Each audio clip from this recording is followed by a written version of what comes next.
Good evening. Welcome to this evening's shiur.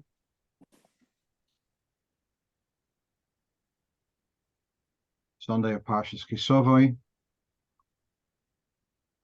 So we'll start off actually. I got a bit of feedback, people asking for a bit of drush also. So yesterday's Parsha, and it came up in yesterday's Shulchan Aruch shiur, talking about the union of Malchus.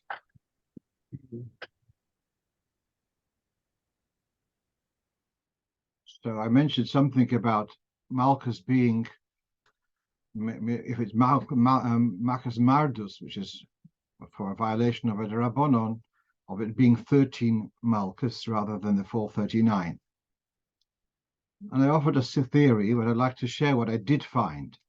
So we have in the Rashi, yesterday's Rashi, that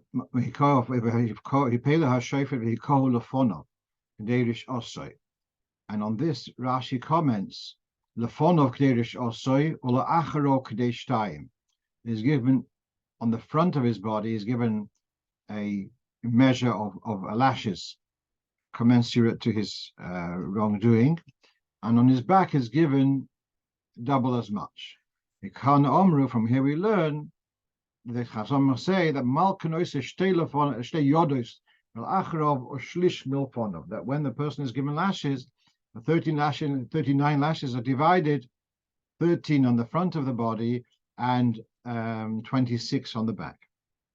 So again, I mentioned yesterday is that there is a opinion in Rishonim that Malchus for the Rabbanon is 13 Malchus. So my search brought me back to actually a Pirush over Bistrol Iselin, known famously for his sefer called Trumas Hadeshen. So he writes, he has a commentary on Rashi, as you can see at the bottom here, Biur Marois Iselin, Bistrol Iselin. So he says the impression from the Gemara is that really 13 Malchus would have been enough.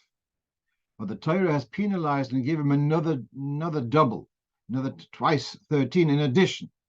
I heard from my Adoni Moiri HaKodesh Zichron Levracha, my holy Rebbe, I heard from him that the shiur of 13 is because of the age of when a person is punishable. Because Eid is punishable in Bezdin Shalmato from the age of 13, and therefore that's why there's a number of 13 Malchus, commensurate to the age. In Bezdin Shalmailo, they will punish only from the age of 20.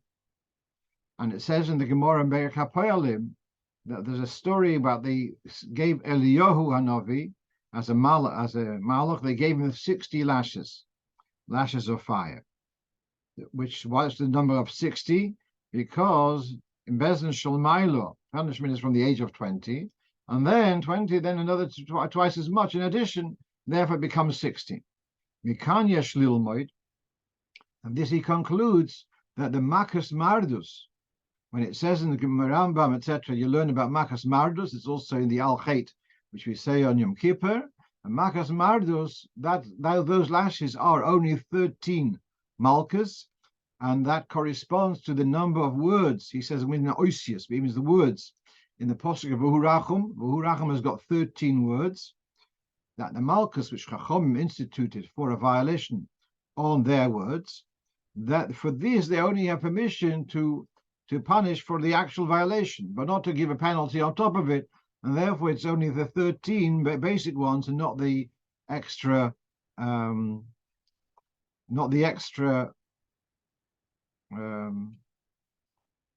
26. Just want to throw in, since I did a little bit of researching on this a bit more. I wanted to find a bit more of this Echad Lefonov,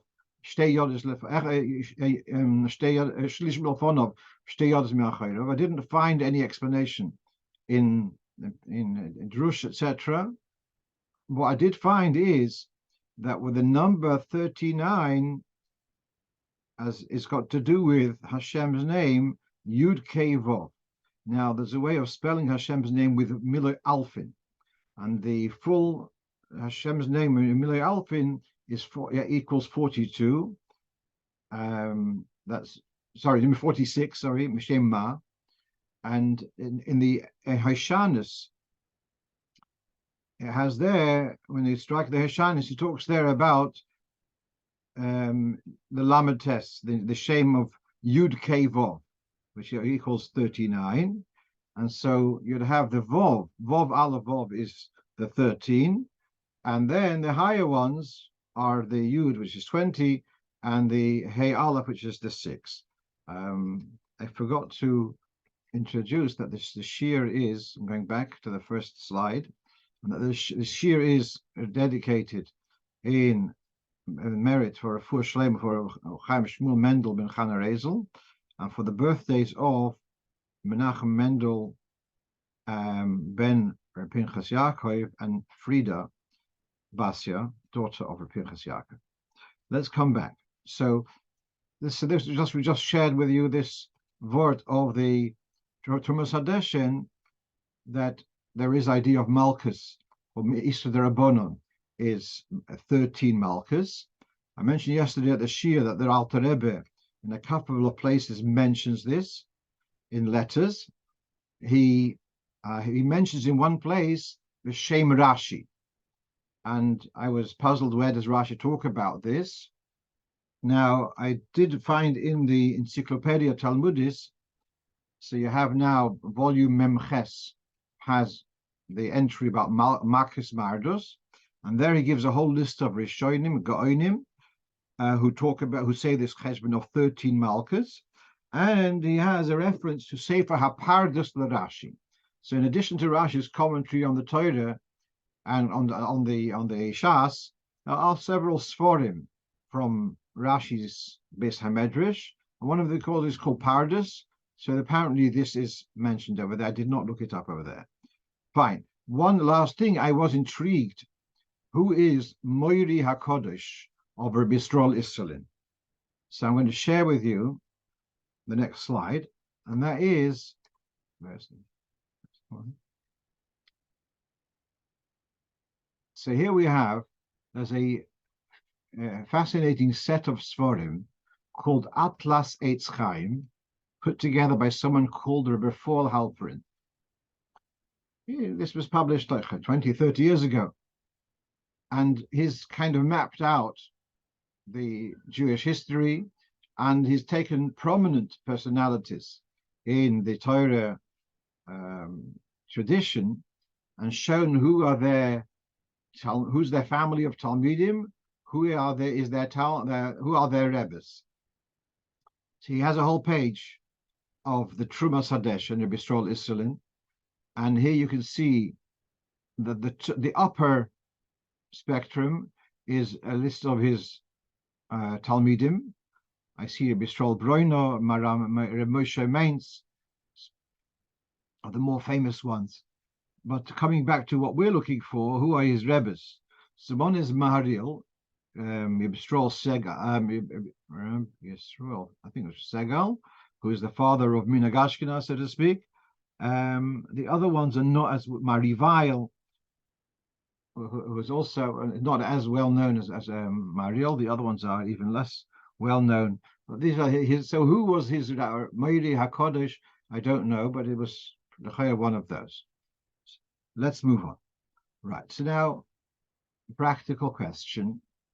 Someone's asking that they've been advised to keep off gluten. And so now we've got here Rakusens Matzo, which is gluten-free. The question was about using this for lechem mishneh, for Shabbos, etc., for making hamotzi, making for bentsching. So here you have the list of ingredients: maize starch, followed by oats, followed by tapioca starch, followed by soya bran. So I don't know what the proportions are, but probably the oats are a minority. The maize starch is the first ingredient, then comes oats, and then tapioca, then soya. So it's a significant component, but not a majority, probably. And so now there becomes a question for, well, what's the bracha rishona? What's the bracha achrona?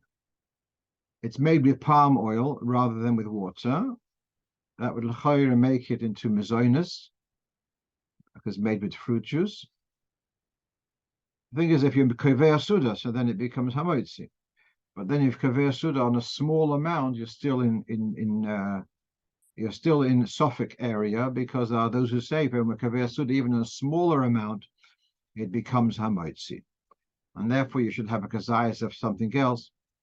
What I did advise the person, that if they are having the suda together with, she was a woman with her husband, so if he makes hamotzi and she has in mind to be yotze, and he benches aloud and she has in mind to be yotze, I felt that was safe. But well, I want to go through this carefully. What's the problem? And I think we've discussed perhaps more than once about chocolate brownies. Chocolate brownies will, let's say, be a large amount of sugar compared to the flour. I'm saying it's more than the flour. I don't remember the details, but it's very significant. Now, if you have just one kazayas of chocolate brownie, do you say al hamichya? And what I'd said then is that yes, that the sugar becomes upgraded as if it becomes hamotzi. Sorry, as if it becomes mezonos. That is the case of the chocolate brownie. This case, though, is different, and I'm going to share with you the text of the Alter Rebbe, where you'll see that here is different. And perhaps let's discuss the logic first. Sugar and flour. Sugar is there to flavor the flour, to enhance the flour.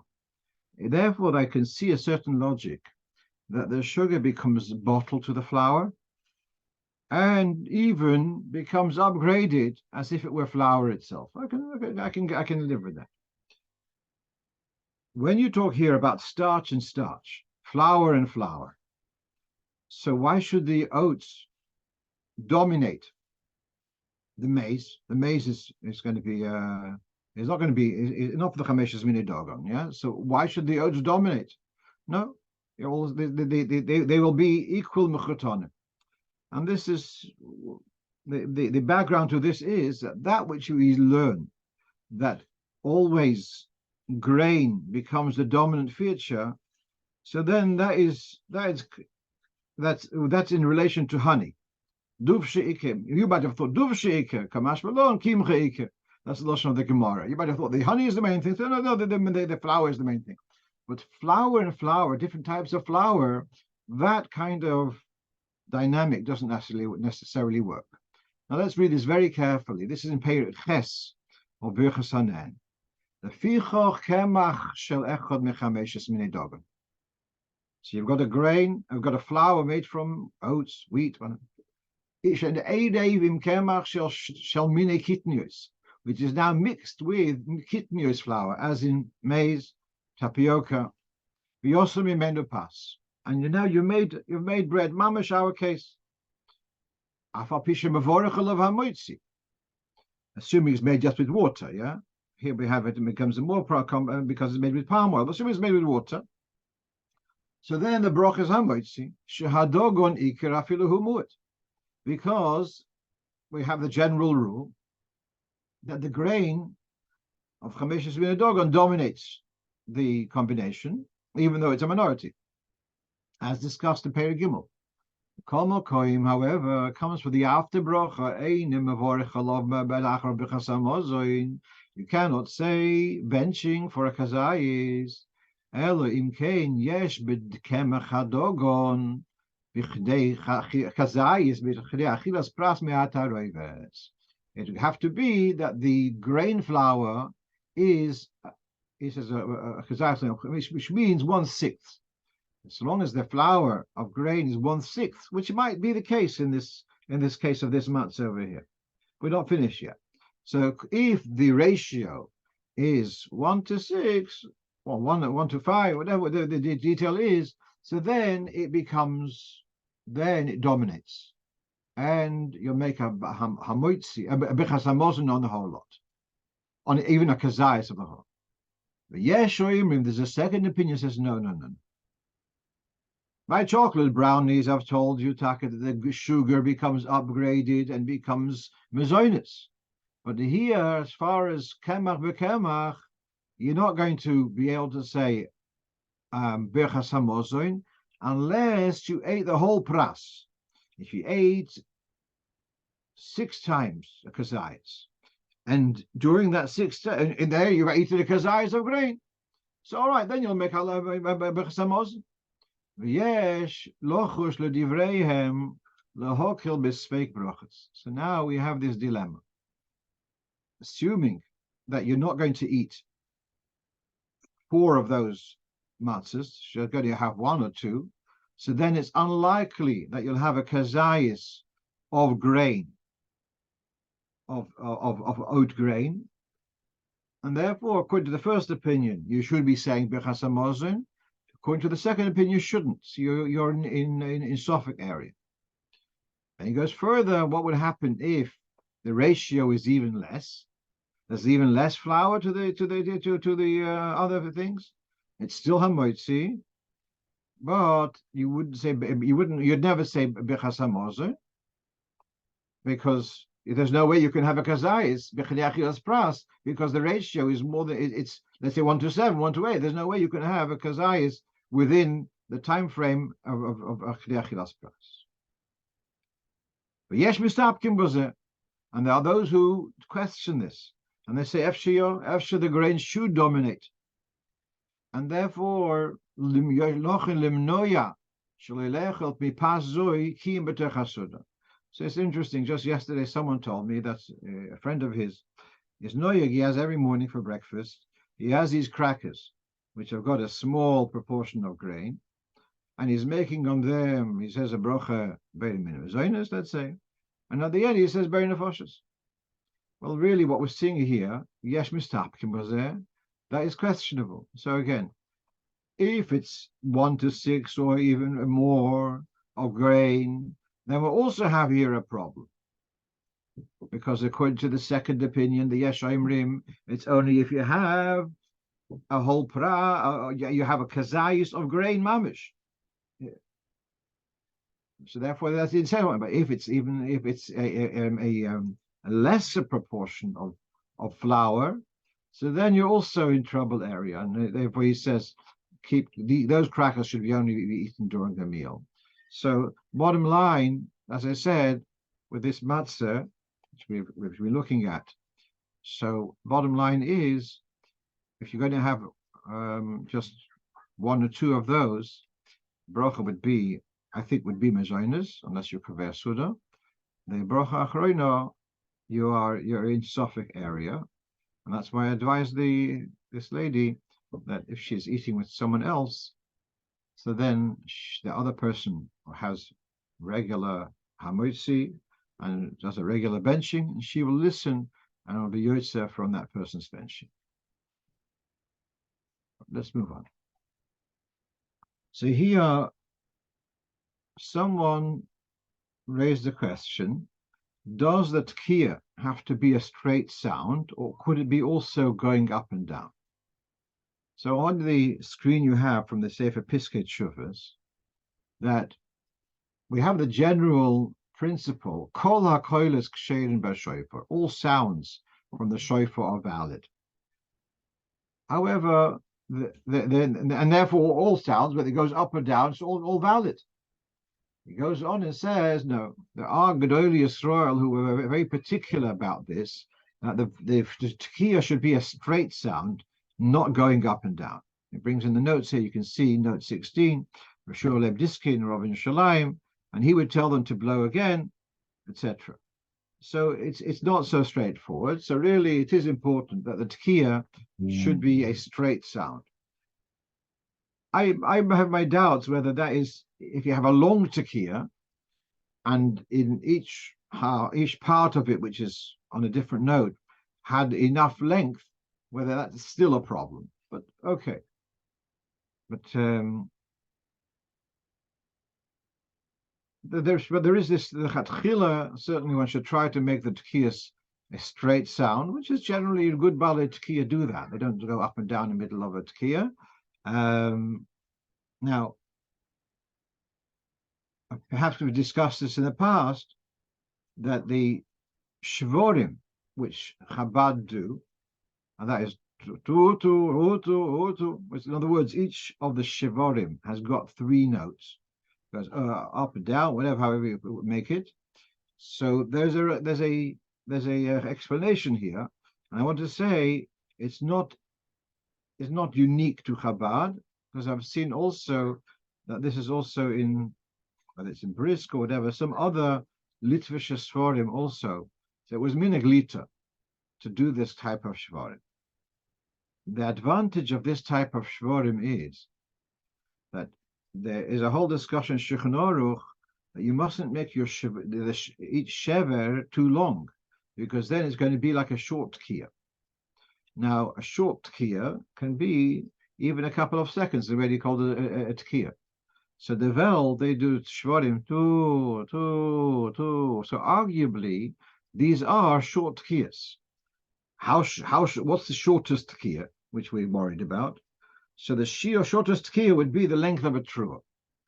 Shiur Tekiah, shiur trua. So how long is the shortest trua? So according to, I think, Rabbeinu Tam, even 3 trumatin, 3 blasts, is already a trua. So therefore, a Tekiah, which is longer than 3 blasts, is already, or is as long as 3 blasts, is already a short Tekiah. On top of this, we have a very strange thing, and that is the Shittas HaRambam, which we're learning Rambam every year. It's very clear in Rambam. The Rambam says shiur Tekiah, shiur trua means that the Tekiah shalfonov and the Tekiah shel acharov together should be the length of the trua. So according to the Rambam, if the trua is 3 trumatin, shiur Tekiah is 1.5 trumatin. And therefore, it makes it all the more of a concern that you're doing Shvorim in the Weltmacht, they are longer than 1.5 trumatin, even possibly as long as 3 trumatin. And therefore, you're getting into a trouble area that your Shvorim are going to be like Tekiyahs. Whereas in the literature style of breaking it up and down, the fact that you're going up and down breaks it up into different. It's not a valid Tekiah because it's going up and down. Well, that becomes nimso kalkalosi takanosa. Therefore, it doesn't resemble a trua. It doesn't resemble the Tekiah. Now, I got a question about. There's a Lubavitcher shul somewhere in England where they blow Tekiyahs like in Chabad, and the meaning of Chabad is to have an extra blast after the Shvorim, or however, an extra little bit or 1.5 bits after the 3 Shvorim. And so he's asking, he's not a Chabadnik, he doesn't in this Chabad shul, is he Yotze? So the source of this extra sound at the end of the Shevorim, it's written, the Alter Rebbe brings it in Shulchan Aruch, at the end of Tekiah, at the end of the Shevorim, the end of the Trua, and it goes back, it's mentioned in the Bach, it goes back earlier to Rav Avram Kloisner, to Minhagim Avram Kloisner. It's an old minig. Now, someone told me that he was a Tekiah in a Polish shtibel, and they took him to task because the Mati Ephraim says against it. So I actually took the Mati Ephraim, and actually he doesn't go against it. He actually mentions it, and he's okay with it. That's in Tov Kuf Tzadik, if Yud Gimel Mati Ephraim. He mentions this minig of this extra sound. Rabbi Megadim and others struggle with this. Bach is also not so okay with it.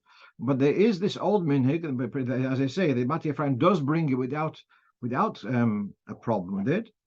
So there is this minhag of having this extra thing. Now, the shaila is, why is that not a hefsek? Why is the extra sound not a hefsek between the shvorim and the subsequent Tekiah? That is the question. And so what I've just said till the last 2 minutes is that the question is not on Chabad, but the question is going back for 500 years, at least, till the Rav Ram Kloisner, etc., which we see on record that this is the minig Ashkenaz to do so in many, many kehilas. And my suggestion is that when it says that if you add another coil between the Shevorim and the Tekiah, that's going to be an unwelcome interference and disruption. That's only when it's with a separate breath, or at least there's a little gap. But if the added sound is immediately after the required sound, without any interruption at all, then it's not called a foreign sound, which would interrupt the sequence of Shevorim Tekiah. And that's my suggestion to explain. But it's not a recent innovation. It's something that's going back hundreds of years. In the Mate Ephraim, in the notes, they have a reference to a Sefer Eshdos, who challenges this practice.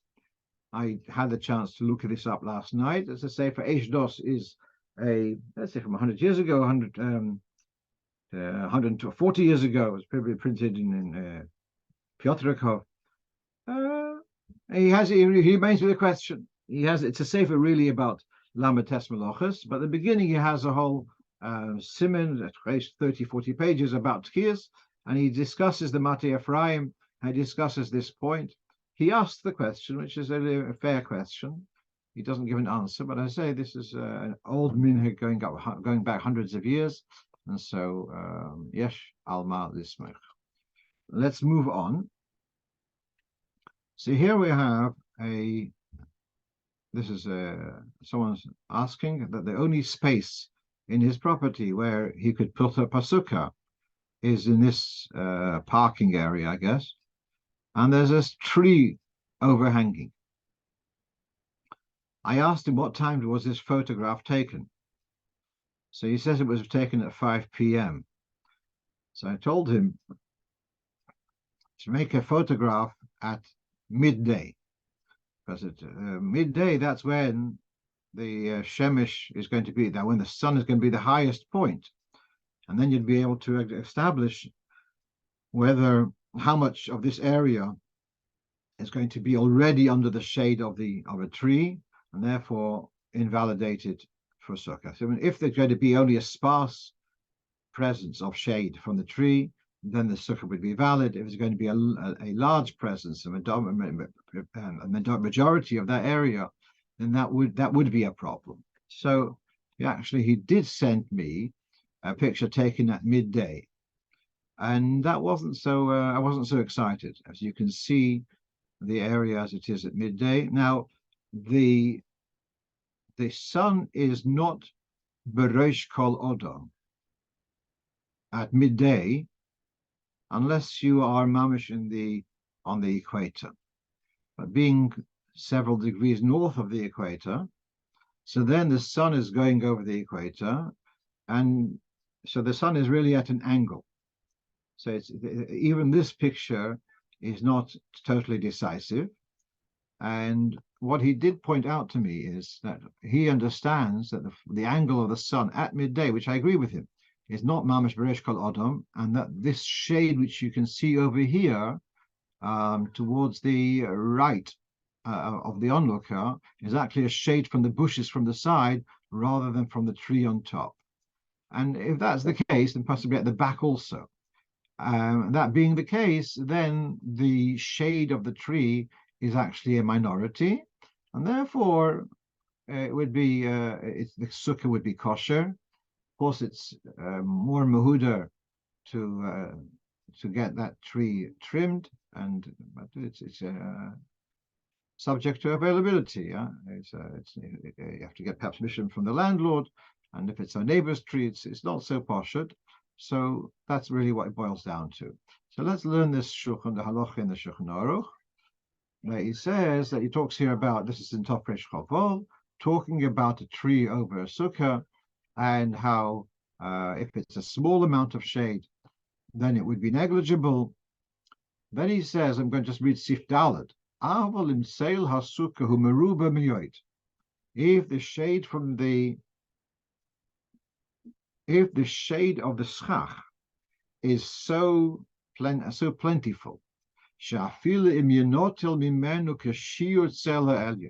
if you would deduct the equivalent, so let's say it's how many square foot, the amount of square footage of shade from the tree, if that amount would be deducted from the square footage of the schach, and still it would be as if that place under the tree was Mekoim Cham, was as if it was sunlight, and still there'd be enough, there'll be more shade than sun from the schach, then it would be kosher. So let's say if the tree covered a third of the sukkah, but 2/3 of the sukkah are covered with dense schach, so then the sukkah would still be kosher, despite the fact that there's a tree covering, as I say, even a third of the area, because there's so much more schach, and so it would still be kosher. I'm not saying it's muhuder. Of course, I would recommend to make the effort and cut that tree, but if that's not possible, it would be kosher. Let's move on. So here I was in conversation with a shliach in Australia this past week, and since COVID, they are struggling to get their minyan. And so on Monday, they didn't have a minyan. And the question is, could they, on Tuesday, if they do have a minyan, could they take out a Sefer Torah and read the reading for Monday? So let's read this. This is in Siman Kuf Lamed Hey. And on the margin of the Shulchan Aruch, we have here a note called Ateres Kanim. So he writes, V'nira, that if bitlu b'yom sheni, if on the Monday they missed the reading because of circumstances beyond their control, then they can make up for it on Tuesday, so as not to miss out Takonos Ezra. And Takonos Ezra, as discussed in Baba Kama, is that they there shouldn't be a lapse of 3 days without Torah. So even though they missed Monday, but by doing on Tuesday, they will still be fulfilling Takonos Ezra. Whereas if they missed on Thursday, so you got Tuesday, Wednesday, and Thursday missed, so then they've lapsed beyond Takonos Ezra, and then therefore there's no Takona, there's no point in doing a Kriyas Torah on Friday morning. So this is I was very surprised, I wasn't aware of this shitta. So there is a shitta which says that you can make up, if you missed your minyan on Monday morning, you can miss your Kriyas Torah, you could still make up for it on Tuesday morning. Having said that, the Mishnah Brura on this spot in Kuf Lamed Hey in Biur Halocho says that whole idea of if you missed a Kriyas Torah, you can make up for it next time, that's only on Shabbos. As you may know, that if Kriyas Torah was missed because they didn't have a Sefer Torah last week, so then the next Shabbos they could do the last week's Kriya plus this week. When we were recovering from COVID, this was a very widespread discussion. But he says Mishnah Berurah, that's only to make up for missed Shabbos. But if a missed Monday or Thursday, there's no tashlumin on the following day. And he quotes Achronim, so he disagrees with the psak on the margin of the Shulchan Aruch. He disagrees. Who is he referred to Achronim? Well, one of the prominent Achronim is the El Yorabba. It's a commentary on the Levush. So there he says, he brings out Teres Kainim, then he finishes off with Poskim Hanal Loi Mashma Lahashlim El B'Shachris the Shabbos Sheis Batla Sedra Legamri. If you missed on Shabbos, then you missed out totally. Therefore, there's a compensation, so to speak, consolation that you'll make up next Shabbos. But if you missed on Monday, so don't worry too much, because on Shabbos you'll hear this. You'll hear the parsha which you worried about missing. It will be read on Shabbos morning, and therefore there's no call for compensation on Tuesday morning. So that seems to be the consensus of later Svarim. Also, the other Svarim also disagree with the Ateres Kainim, and they say you cannot make up on Tuesday for having missed Kriya on Monday. Let's move on. So now we have a story about, let me just close the window today, maize.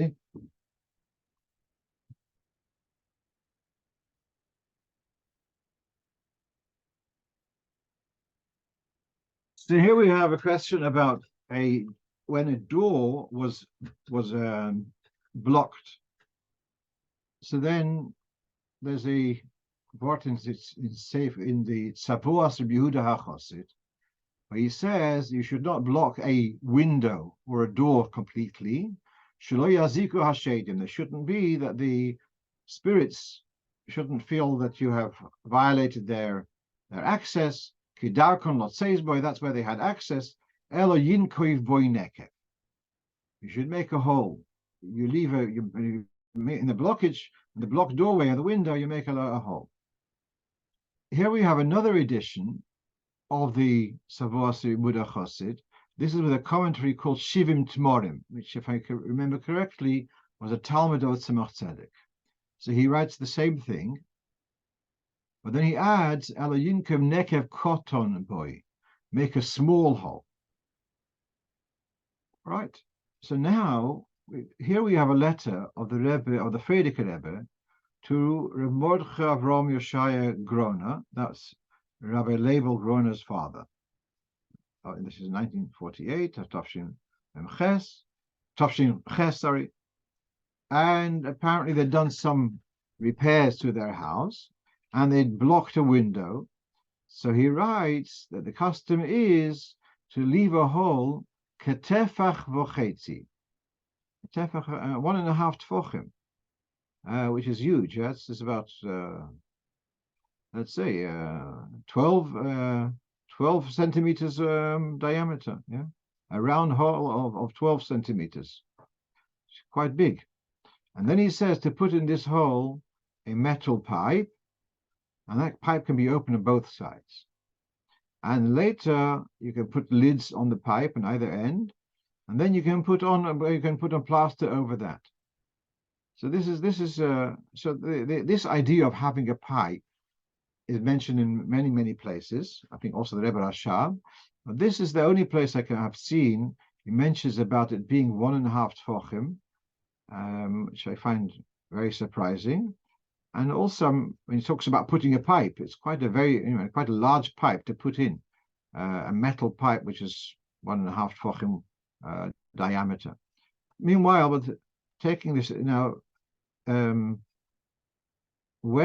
in 770 there's a small shul upstairs, yeah, a small zal, and there's a cheder sheni, and around Tofshin Lamed Vav, Tofshin Lamed Zayin, there was some significant work done, and they put in bookshelves and bookcases on the inside of the small room of the cheder sheni.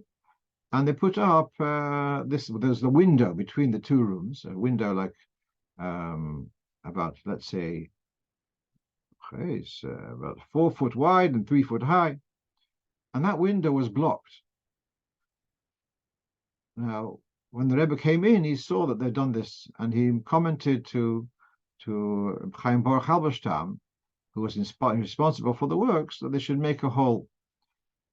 And although that was really made in a way that was removable, because when it came Erev Yom Kippur, all of those bookcases were taken out, and that the blockage of that window was taken away, so that the Bochrim could also be in the Cheder Sheni and be able to see the Rebbe for the bracha just before Kol Nidre. But nevertheless, the Rebbe wanted it to be, but the Rebbe said to make a small hole, which is interesting. And one suggestion is that some poskim say that this need to make a hole is only when you've demolished the hole remains. No, there's no architrave, no door frame. You've taken away, mamash made it into a wall. But if you've still kept the original frame, then you wouldn't need to make a hole. So possibly the Rebbe was relying on that because it wasn't really a total blockage of that window. Therefore, it's enough to have a small hole. But let's come back to what's the cheshbon of here's the letter of the Rebbe, of Frierdiker Rebbe, of 1.5 tefachim. What's the reason for the size of 1.5 tefachim? So what I want to suggest is we have a halacha about oil hatuma, and if there's a mace in one room and a kohen wants to go into the other room, if the two rooms are adjacent to one another, if there is a window between the two rooms, which is the size of a tefach al tefach, so then that connects the two rooms, and therefore the kohen couldn't come into the other room because of the window which is tefach al tefach. So what we're seeing here is that tefach al tefach serves to connect two premises into become as a one room. The late Rav Ashkenazi, Allah Shalom, he came up with a similar explanation about the mikveh, the Rebbe Rashab's style of building a mikveh, beir al gabe beir. So, in order to connect two mikvahs, the rainwater with the regular water, normally the requirement is what's called k'shreferes hanoid. Shreferes hanoid may be like 2 fingers, 2 inches is more than enough according to that. And the Rebbe Rashab said it should be a tefach by tefach square. So why is such a large hole? So there is another shiur of kamotzi rimoin that some say that to connect it shouldn't be the shuvin should become kosher, it has to be kamotzi rimoin. But why does it have to be square? So Rav Ashkenazi came up with this idea, perhaps he got it from someone else, but he wrote about this, that you want that the lower mikveh and the upper mikveh should become like one entity. It's not as if to connect to our 2 separate bodies which are just touching. It's like one chamber.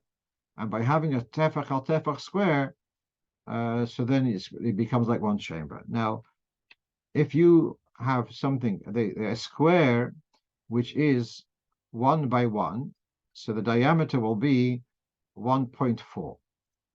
So 1.4 is, if you're talking about a circle, which is 1.5 across, it's just that little bit bigger than 1.4 across.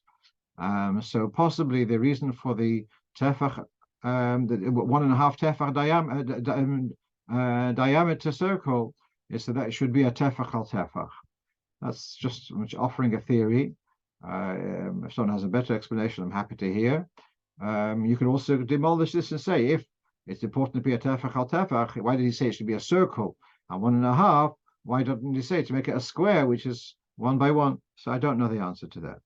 I'm just giving this suggestion. If someone, as I say, I'm happy to hear other explanations. Let's move on. So here, this past week, I got a question from a shliach that he has a young man who has become a Baal Tshuva, is putting on tefillin every day, and he has tattoos. He had tattoos on his upper arm, and there's no obligation to remove a tattoo. It's isur d'oraisa to make a tattoo, but to remove it is not an obligation. But he was, I guess, self-conscious, and he went through a procedure to remove the tattoo.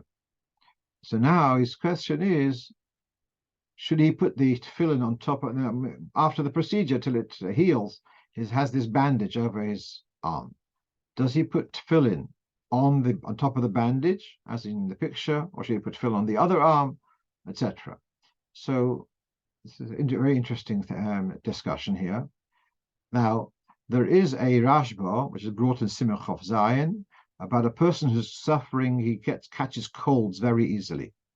So he talks about putting his tefillin on top of a thin yarmulke. He has a koiva, a dark, and he puts the yarmulke on. He puts the tefillin on top of the yarmulke. Then he can feel the tefillin. I don't remember exactly the words are, and then he could make a bracha even. A thicker cap, which the feeling of the tefillin wouldn't come through, that you wouldn't be valid. So what's the story about this shelyad? Does the heter of the Rashba, who says you can be yotze tefillin through a thin yarmulke, does it apply to the shelyad also? So now you all know that the Kohen Gadol, we've discussed this some weeks ago, it says that there was a space between the tzitz and between the tzitz and the mitznefes, and the turban, there was a space for the tefillin. So the Kohen Gadol wore tefillin shel rosh. He didn't wear tefillin shel yad.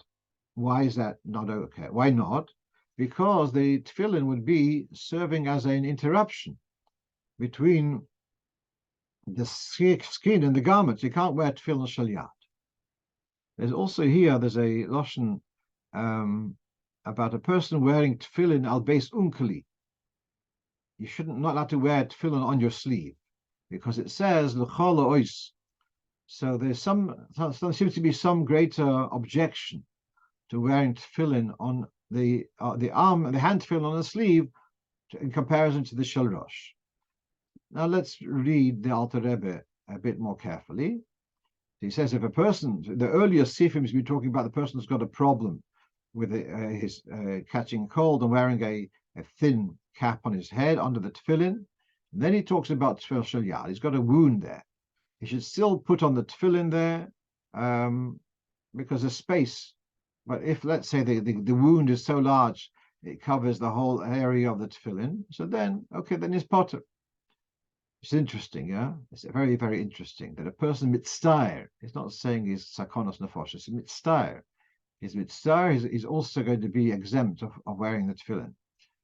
Right. Then he says, but if possible, put some bandages on the wound and put the tefillin on top of them, below bracha. And then he says, Rakshi is zoher lechases is at tefillin.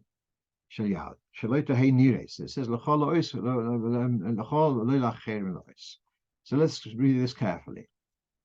Even if you'd say that the tefillin are valid if they are on a sleeve, but it has to be covered because it says impossible. And from this we learn that it mustn't be on the sleeve. All right, if there is a sleeve, but then it's going to be covered, then it's still considered lechol ois because you covered it. The others shouldn't see. So now one of the meforshim here says, why did the koyanim? Why did they? Oh, here it's the Mogen Avraham. Why did the koyanim not wear tefillin on their sleeves? If you say it's valid, so then they should have put the tefillin on their sleeves. The answer is because if you wear tefillin on the sleeve, you're mechuyev to cover it because of l'chol ha'ois. They can't cover it because if they cover it, there's an extra garment. They're only allowed to wear the 4 garments. So that's why the kohanim could not wear tefillin on the sleeve. But here, if a regular person has to wear tefillin on a thin sleeve, then he'd be obliged to cover it up. But that's all according to the Rashba, that it's still valid. Others would say that it's not valid. It has to be directly on the skin. Therefore, what the advice, which I said in conclusion, is that this fellow should put on the tefillin on the bandage, but not say a bracha until he puts on the shalrosh. And he'll say the bracha al mitzvah tefillin, and he'll have in mind for the shalyad also, if there's a chiv to put on, if he's become a mitzvah, so that the bracha al mitzvah tefillin will cover with the shalyad. Which, by the way, I think is an important point. Very often, your mifzoim, you come to a person, the shumay, for they're not ready to unroll their sleeves, but shalrosh, they'll agree with, but not to do a shalyad. What bracha do you do then? So the answer is the bracha would be al mitzvah tefillin. Person only wearing a shalrosh would be al mitzvah tefillin. In this case, we don't know whether he's mekayim the mitzvah with the shalyad. Shalrosh is mekayim, so make the bracha al mitzvah tefillin. Rakusens is commenting that a tefach plus a hole in the floor of a mikveh could be quite dangerous. Yes, and that's why it's normally done. One way of doing it is I've done many mikvahs with Reb Gershon Grosbaum, and he does the hashokah under the stairs. So there's the manhole where there is the entry to the lower bore is under the stairs, and therefore you have the hashokah over there, and that's safe. Usually, even if otherwise it's done very, very much at the corner in a way that it should be safe from people stepping into the hole. Let's move on. So here's one of our listeners listens to the recordings, and he was traveling, and he's asking, he has to leave the house before sunrise. And so he has the option of davening at the airport or davening at home before leaving, but it will be before sunrise. So unfortunately, many people have during winter, they have to daven before sunrise. But he's obviously normally conscientious about this. But here we have the Shulchan Aruch and Simon, I think it's Simon Peites, where he says B'shas Chak that goy shetzorach laharkim lotzis laderech, whether on foot or whether with a carriage or a boat, and they're not going to wait for you. So then he says Yochel mispal mishe'ol amud hashachar. You can daven Shemona Esrei from Alos HaShachar. Kodim says so. So if it's B'shas Chak, you can daven Shemona Esrei from before sunrise, and that's be preferable than davening. Obviously, davening in the airport. He asked me about davening one of these prayer rooms, and I'm not really keen about those. You never know who you're going to end up next to you, praying to whoever. I could daven anywhere in the airport and find a quiet corner, but certainly davening at home would be more Yishuv Hadas and therefore preferable, even though it's going to be earlier than you'd normally daven. We also discussed that he would daven until after Yishtabach without Talis and Tefillin, and then between Yishtabach and Yotzer, there he'd stop and put on his Talis and Tefillin with a bracha. They asked me, what about saying the bracha, the psukim of Borchi Nafshi and Mayokor? And I felt that wasn't really a problem, just like we, during a Seres Tshuva, we say She'amalas mi ma'amakim after Yishtabach before Yotzer. So these are psukim, and I didn't think it was really such a concern. You'll have to be mafsik there, ledvar mitzvah. And therefore, to say those psukim, which are said normally with atifas atfilin, I felt was justified. Let's move on. We did have a discussion some time ago about a father being sandik twice or a grandfather being sandik twice. Whilst I was doing some research about the mikveh story, so about the tefach al tefach, which I mentioned just when we're talking about the hole in the wall. So I remember that there's in the sefer from Rabbi Plotkin, there's a sefer called Birurei Halochos. Rabbi Plotkin, that's Rabbi earlier, he was a very great Talmud Chacham. At the back of his sefer, he's got a kuntres on mikvos. I read it. I was really amazed how he managed to put together such his wealth of references in communist Russia, how he had access to all of these dozens and dozens of Sforim and to know them. I was really amazed with what he's put together. But meanwhile, he says, I saw he has quite a few comments about Tzvos and Buddha Chosid, and talks about a father being a sandik twice for his. So according to various reasons, it's not such an issue. But according to, nevertheless, he quotes from some sofer that it's the minig is that even for oneself, one wouldn't be sandik for two children, for two sons. Yeah. One last thing is that last week we spoke about the brick being used as a doorstopper, and the main focus of the discussion was about whether the brick is muksa and whether you'd have to be miyachadit l'oilom or if it could be even miyuchad just for the one Shabbos. What I did not address clearly was that the brick was obviously outside. A couple of people asked, how could he take the brick from inside to the outside? It's the issue of taking it out from Shusha Yochad. It's absolutely right. And my understanding of the question was that those bricks are on the side of the house, outside, on the street. And that was the question. All right, I'll stop with that. I wish you a good night, and thank you for joining us. And wish you all a ksiva tova, l'shana tova, Sukkah.